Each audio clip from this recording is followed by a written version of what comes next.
Welcome back to the Premier Petit Le Mans at Road Atlanta. And we have had a dramatic change to the race because on the back of that truck is the number 26 factory Porsche that has dominated this event. And it has just had an enormous crash, and you will be shocked when you see the video and how simple this accident happened. Jeremy Dale is beside me here in the booth. Jeremy, take us through what happens here. Well, this is looking very routine. They come around a lap car. That's the 77 car. Now look at, he's tucked underneath the 77 car. He gets under the front of that car and just blows it over. And then a big hit into the barrier. It is an astonishing crash. But wait till you see this in slow-mo replay. Now, what we'll do here for you is do a freeze frame also. Jeremy. Okay, look at how tight he is tucked in. Now, keep in mind, they're cresting the hill. He's pulling probably fourth gear, right at the strongest part of fourth or fifth gear here. And you can see now a little bit of air under the front of the car. And now, once it gets to this point, it is gone. There's absolutely nothing he can do. That car is going to blow over, and there's nothing he can do about it. Takes off like an aeroplane. Dalmas is in the car. Look, he tucks his head forward. He knows he's in for a ride here. But just have a look at the height here, and we'll freeze it again when the car is upside down. Look at this astonishing pictures here. He's 25 feet in the air, completely upside down. And luckily, the car goes straight. It doesn't really veer off the racetrack too much, and it lands on its tail.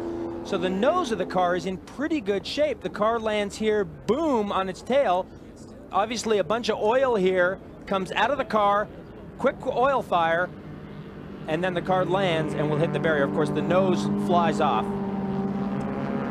But just an unbelievable accident. We're going to look at it again in real time, and we'll listen to it because it's just phenomenal. Just listen.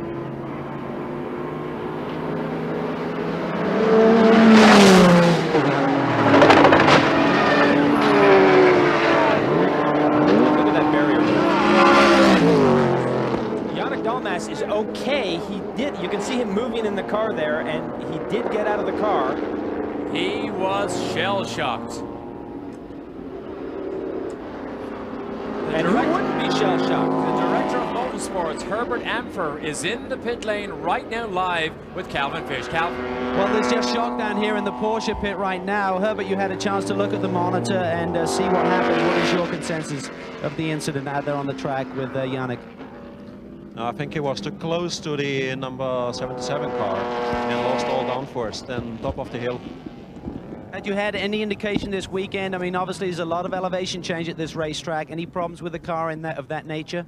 Absolutely nothing, but this is an aerodynamic car, and if it's too close to another car, for sure it loses downforce. And in combination with the negative acceleration on that hill, he must have lost every let me say, contact with the ground and became an airplane. Obviously, as you say, just a set of circumstances there is a slight elevation as you come out of turn 7 and got very close to the Yost car, but obviously disappointment in this inaugural Petit Le Mans race to be out right now. For sure, leading I think almost 6 hours and controlling everything, and then something like that. This is totally disappointing for sure. But first of all, I have to look for my driver. I hope he's okay. I had him on the radio, but we'll see. We're sorry to see you out. Thanks, guys. The driver is okay. The Panos team leads. Wayne Taylor on the Ferrari is second. Big update on Pete Halsmer. He has a punctured lung and a broken rib. But all action here at the Premier Petit Le Mans.